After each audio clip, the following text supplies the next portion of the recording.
Welcome to Your Ultimate Life podcast, where we help you break free from mediocrity and create a life of purpose, prosperity, and joy. Get your free video series at yourultimatelife.ca. Welcome to Your Ultimate Life. I hope you're watching the video. I say that every time, but this is especially true. Today's episode is what dying taught me about living, and it's got a picture here of it looks like a spirit being of some kind. And I want to reflect a little bit on that very statement, what dying taught me about living, because it taught me a lot.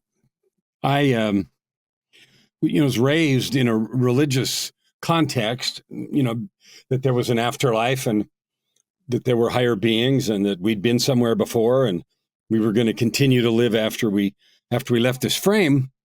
And so I kind of thought that. But there were lots of things in my life that you know the story of, if you've listened to very many episodes, that were really negative.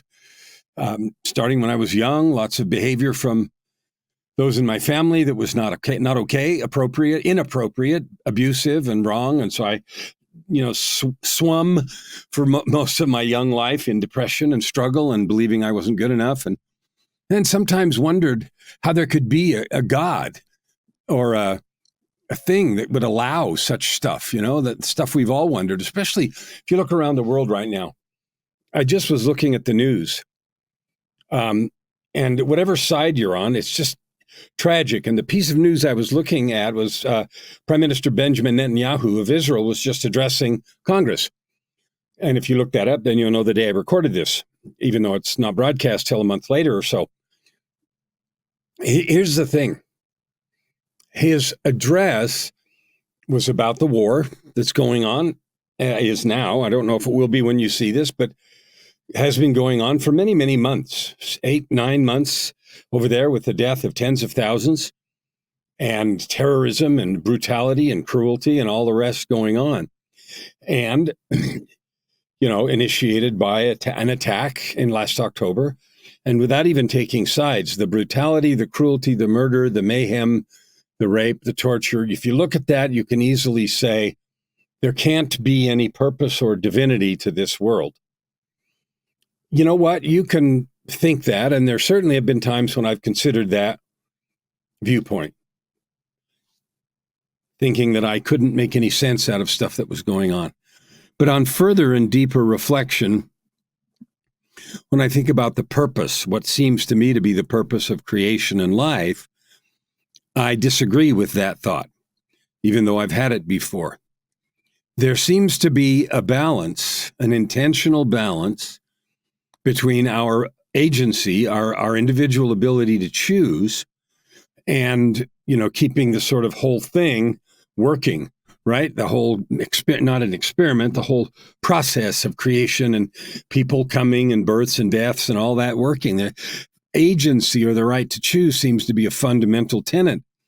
With that agency or right to choose comes then the horrific things that we see. We see murders, we see cruelty, we see selfishness and drugs and child abuse, and we see, I can't even list the number of horrors that we see all around us in the world. And it's sad, and it makes your heart ache. At least it does mine. At the same time, we see genius, we see beauty, we see kindness, we see love, we see people choosing to go out of their way to do good, to be good, to live, to bless, to serve, right? And often, in many cases, without compensation, without even recognition. And the world is full of thousands, tens of thousands, millions of individual acts of kindness, of love, of lifting, of blessing, of people starting and running nonprofits to serve all manner of causes. Joy and I were just having a conversation the other day about the number of things that we see on TV that are asking for $10 or $20 a month to support causes, and they're all worthy, or at least nearly everyone that I saw. I think I saw one or two where I was like, nah, I wouldn't do that. But 98% of them, I would absolutely, and I feel called to do it. And I can't. We do what we can do. I mean, we're very active in our church and community and giving and serving and et cetera, et cetera. And what we're doing isn't important. But I certainly felt the yearning to participate in all those good things. And maybe will. and at a future moment, not this moment. But today I want to talk about specifically what dying taught me about living. And it has to do with all that disaster and all that goodness that's going on in the world at the same time. It really has everything to do with all that disaster and cruelty and suffering and goodness and blessing and so forth at the same time. And I'm not going to speak for you. I wouldn't be so presumptive as to even pretend to do that. But I can tell you what I have learned from my share of struggles.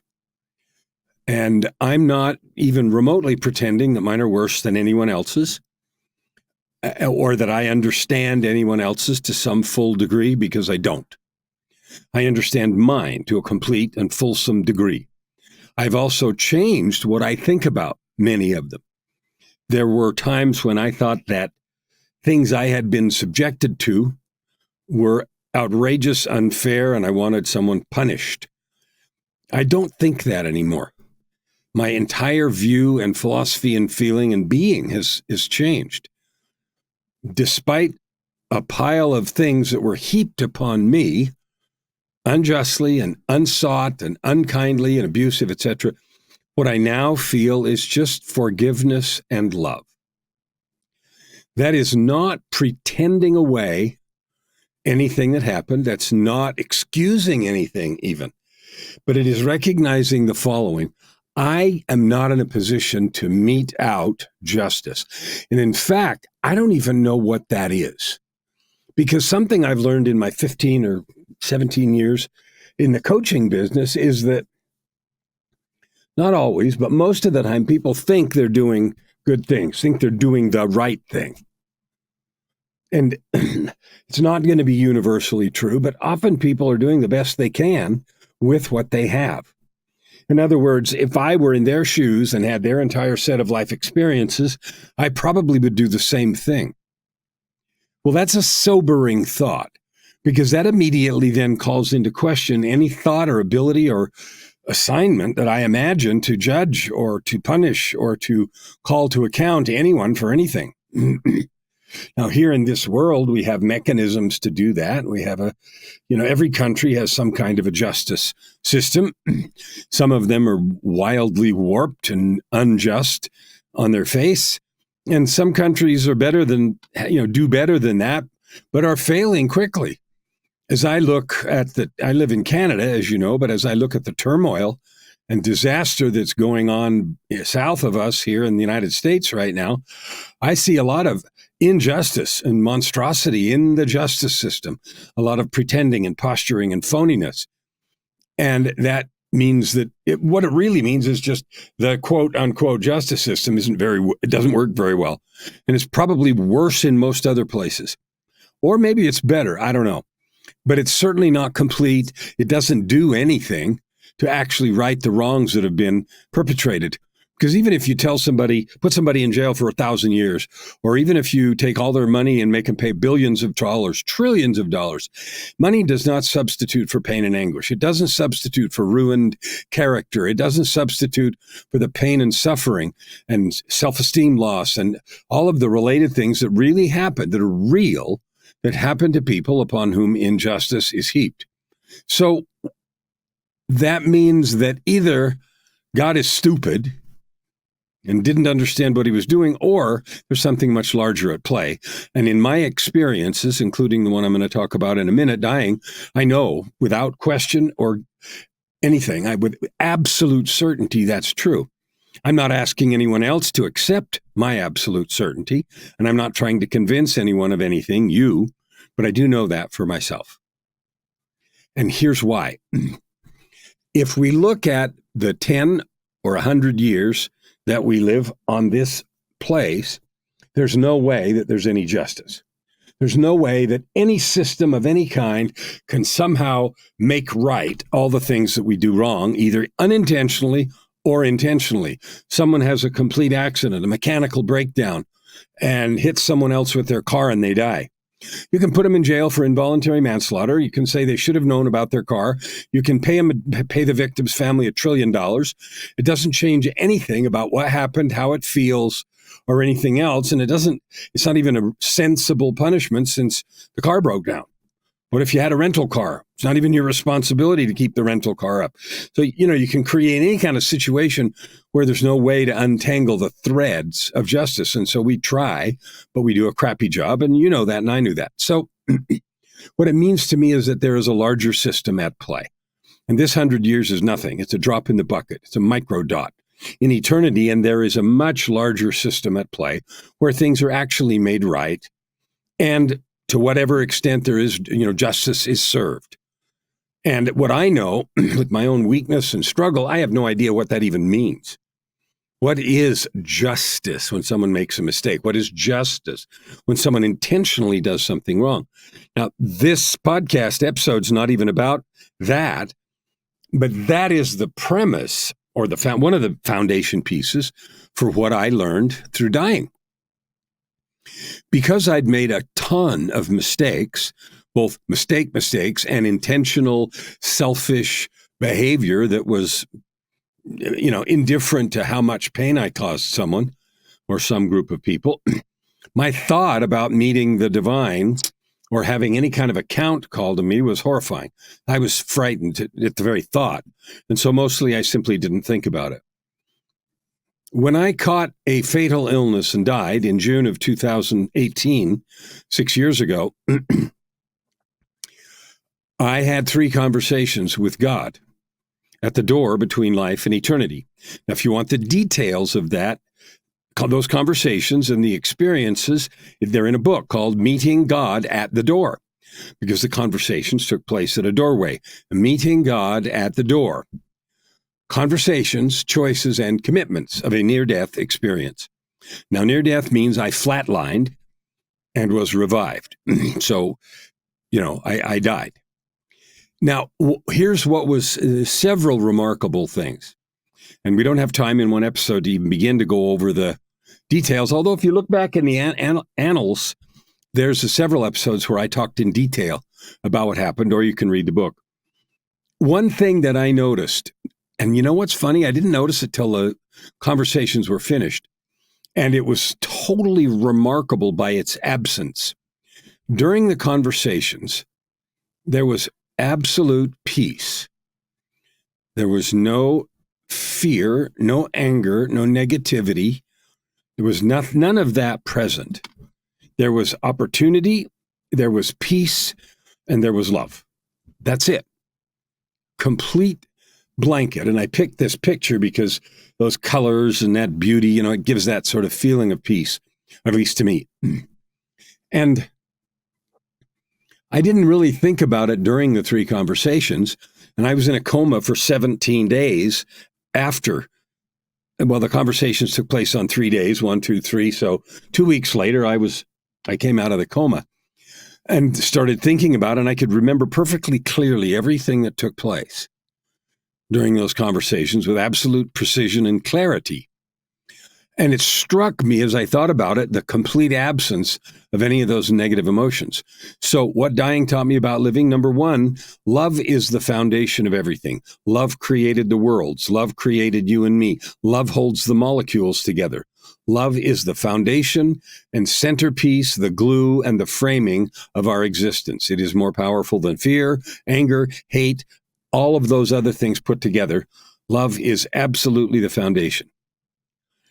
The second thing I learned is that even though the consequences of mistakes and I'll say bad things, but unkind things, selfish or cruel things that I had done or failed to do, even though I do not have the ability to fix those, that the answer to that conundrum isn't eternal suffering for me. Neither is it for you or anyone else. And here's the reason. My eternal suffering doesn't fix the problem. It doesn't make right the hurt or the pain or the mistake. It doesn't do that. It may give someone a moment of satisfaction of saying, good, suffer, turn it up to 11. But that kind of statement is done in anger and in revenge and vengeance and bitterness, and those are not constructive emotions. So that's the mismatch. Suffering doesn't fix the problem. The third thing is that there is a way to really fix it, and it's done with power and tools we don't understand. There is actually a way with that power of love that created and holds everything together to repair the wounds in the heart, in the soul, in the psyche, in the mind, in the spirit, in the emotion. There's actually a way to clean it up completely that is so unlike anything we've ever imagined that it's hard to conceive. But I learned that in those visits. It is clean-upable. I know that's not a word, but the thought is both ecstatic and like freak out at the same time. Ecstatic because you mean you can really erase the pain of someone dying or suffering or hurting. You can really erase that somehow? And the answer is yes. Freaked out is, how in the world could that possibly happen? And just because I don't have a clue doesn't mean it isn't true. Calculus was true before we discovered how to use it. The law of gravity was operational before and after we had any inkling about what it is and what it does. The same with all the other laws of the universe. They exist whether we know about them or not, and whether we understand them or not, and whether we use them correctly or not. So there really is a way to eliminate all that suffering, to make it okay, not just end it, but to make everything that has happened, as real as it is, okay. Now, with that thought in my mind, I'm like, whoa, if that is possible, then the fact that I can't fix it isn't permanent. There is a path. Now, what else I learned is that the reason we have all these sometimes terrible, sometimes happy things that happen to us is for my growth and learning. So when I do podcast episodes as a guest, people ask me often when we talk about stories and history and stuff, what would you change if you could go back in time? And the answer, and I've thought a lot about that really deeply. I don't ever give a glib answer, but now I give an immediate answer that's not glib, and that is I wouldn't change anything. Because the suffering that I have both endured from others and the suffering I have inflicted on myself due to the realization of my mistakes and unkindness, by experiencing that and by making every effort to fix things and to, cause people to be okay again and to repair damage that I've done and doing all that. In doing that, I have changed. I have become a completely different person. I am no longer the person who would do, say, or be those things. Shakespeare said, "'Twas I, 'tis not I," in describing that kind of a monumental change. A person was cruel and unkind and trying to kill somebody. Something happened. They changed. Someone said, "Hey, weren't you the guy?" And he said, "'Twas I, 'tis not I." So real, deep, and permanent change is possible. Is another thing I absolutely learned. And not only is it possible, it's available to everyone, and it is a fundamental purpose of our being here. A fundamental element. So the right to choose an agency is the ability to mitigate bad things and their consequences, my need to develop and my ability to develop, and my calling to develop more as a person with more empathy, love, understanding, and all the rest. That is a fundamental part of this. So when people say, why does God let this or that happen? They're missing all of those points, because all of it is temporary. And yeah, I'm not saying suffering isn't real and painful, but so is our own suffering real and painful. Things inflicted on us or things that we inflict on ourselves. And maybe you haven't had a lot of that, but I have. Most of my most intense suffering has been guilt and shame about things I have done or not done. And the way I used to beat myself up was incredible. What I learned dying was that is not productive. That is not helpful. That is not the way to growth. The way to growth is recognize that I have done or not done something important, whether I did it accidentally or on purpose or selfishly. Recognize that. Then apologize. And as trite as that sounds, it is an important step, but it has to be done in sincerity and meaning. The third thing is do everything I can to fix it, which in most cases isn't very much. Even stealing something and returning it, that's only a fraction of the damage. You know what I mean? So do what you can to fix it, and then change who I am. Change who I am so I am no longer the person that would do thing XYZ. I am no longer that person. They have suffered. I have suffered. We are all connected. When I hurt someone else, no man is an island. No man stands alone. Each man's joy is joy to me. Each man's grief is my own. Those are the lyrics of a song called No Man is an Island, and they're a quotation from some other author. So that is a true thing. I learned that also. We are connected. We are each other's brothers and sisters. And so if I hurt you, I hurt me. Another thing I learned in dying about living is this. Each one of us, you, me, everyone, is an intentionally, lovingly crafted divine being. We are, in the most literal sense, sons and daughters of God. The divine. Call it whatever you will. I call it God. God is your father and mine. And it then makes only sense, given how we are structured here, that not only do we have Heavenly Father, but there's a Heavenly Mother. I am absolutely certain of that also. So we are divinely and intentionally created. That's a powerful truth.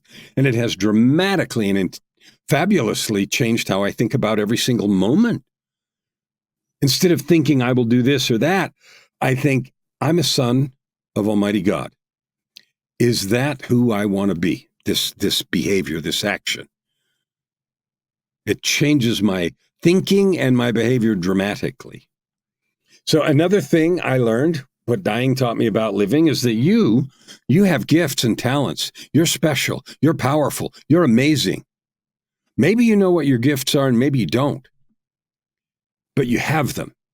Each person, and most especially you were given divine, and by divine I mean from your divine parents, you were given gifts, talents, things that you do well, insight, intuition. I'm not just talking about athletic ability or musical ability or artistic ability, although there are 1,000 flavors of those, and those are valuable. Reasoning ability, the ability of discernment, the ability to give comfort. I know someone who always seems to know just the right thing to say.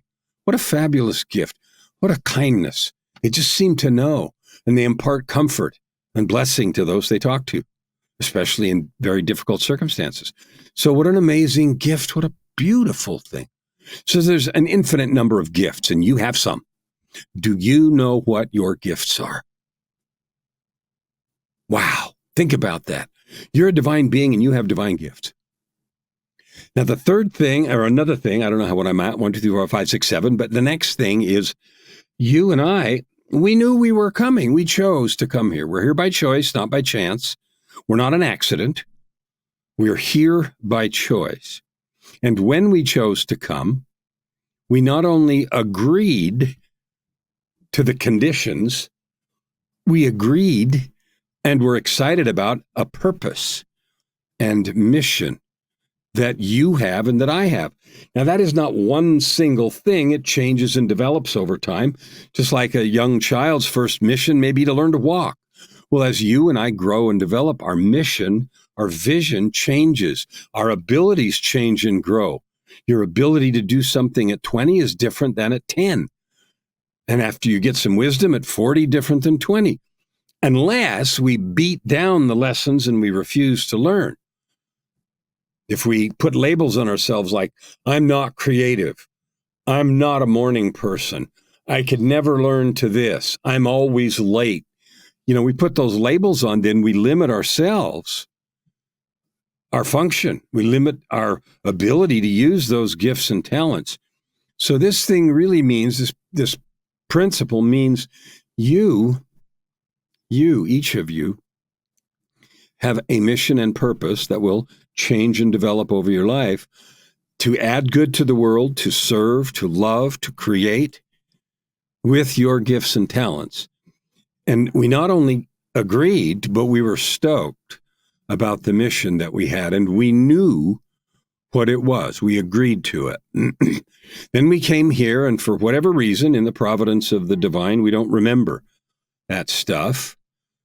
Except sometimes when we meditate and pray, we have glimpses, we have thoughts, we have intuition. So one of the things I do with clients in coaching is help them develop that intuition, because as I have developed, I get more clarity and more certainty. Clarity about exactly what I'm supposed to be doing, right? Not forever, right now, in my mission here, right now, in my purpose and mission, right here, right now. This is my purpose and mission. So I get more clarity about that, and I get more certainty about my ability to do it. I get more energized, more stoked, more, yes, I can do this. I want you to think about, I'll give you an example out of my life, but I really want you to be thinking about one of yours. I declared my goal this year to help 250 million people, to reach 250 million people with my podcast and my LA Talk radio show and my books and my podcast appearances and my television show and all these things.